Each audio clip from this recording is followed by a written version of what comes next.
Hi, going to give you a little bit of an inside look into how I work in my studio when I've got a job to do. And Mr. Newen, he's given me this job of laying up a string section over the chorus of this pop song. It's called Can't Stop the Feeling by Justin Timberlake. And he wants to do a little bit of a remix, a bit of a cover for it. So I've got the job of doing a string section for just the chorus. Okay, pretty cool job to do. So this is how the music team works. Anyway, here I am on the mixing desk. I'm just going to show you, first of all, the track that Mr. Newen sent me. Okay, let's replay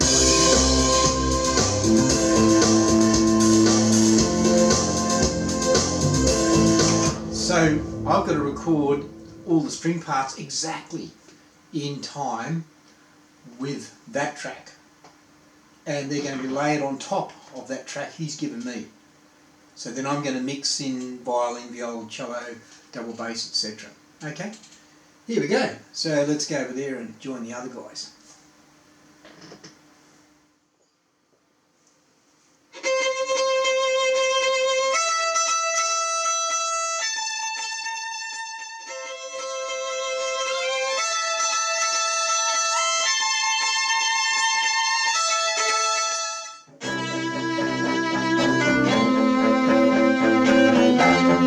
Okay, so I've sent those other guys home, and we've recorded about 4 tracks of each violin, so that's 8 tracks of violin, about 2 tracks of viola, that's the guy in the black t-shirt, and the cello, 2 tracks of that. Okay, so here's what it sounds like on the studio monitors.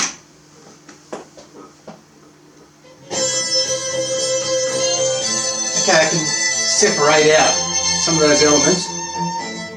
Okay, so we're just hearing the cello there. Okay, that second violin, and okay, all mixed together. Okay, and that's just the viola. So we can separate out all those other bits, and then we can locate around the different parts of the track. Let's just take up a little bit of a close-up peek at how I might sort of change the what we call the EQ, the tonal quality of each of those instruments, and add a bit of reverb, and we've got a finished track. Okay, so here's a bit of a close-up look at the screen, and let's open up our mix console, and let's just have a look at some examples of how we might change the what we call the EQ, the shape of the sound, in other words.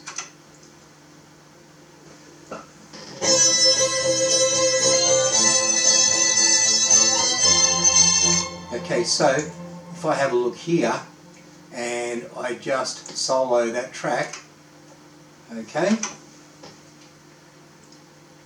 we've got a cello there. Add a bit more low frequency here. Okay, so we're pulling the middle frequencies out a little bit. Okay, let's see how that sits in the mix bed.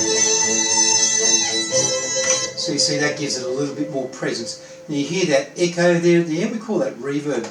So I'm just going to slide along to what we call our master bus, and let's have a look at what we've got going on there. Okay, so there's our shape of our reverb, how long the tail hangs on for. Okay, so let's take it back a little bit.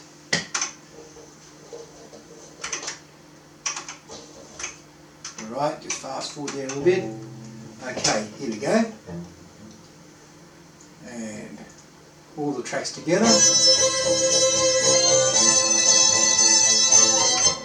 Okay, you can hear that echo at the end. I'm just going to increase that time scaling and what we call the sustain, okay, the level there, and let's have another listen.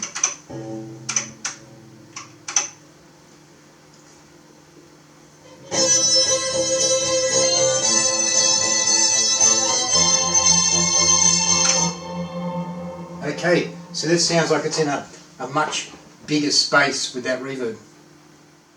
Okay, so I'll just keep on mixing those tracks, making sure the balance is right between each track, and get that the reverb tail just right, and make sure that the tone on each single instrument, each single track is nice and mellow, and it all blends together. And that's what mixing a string section is like.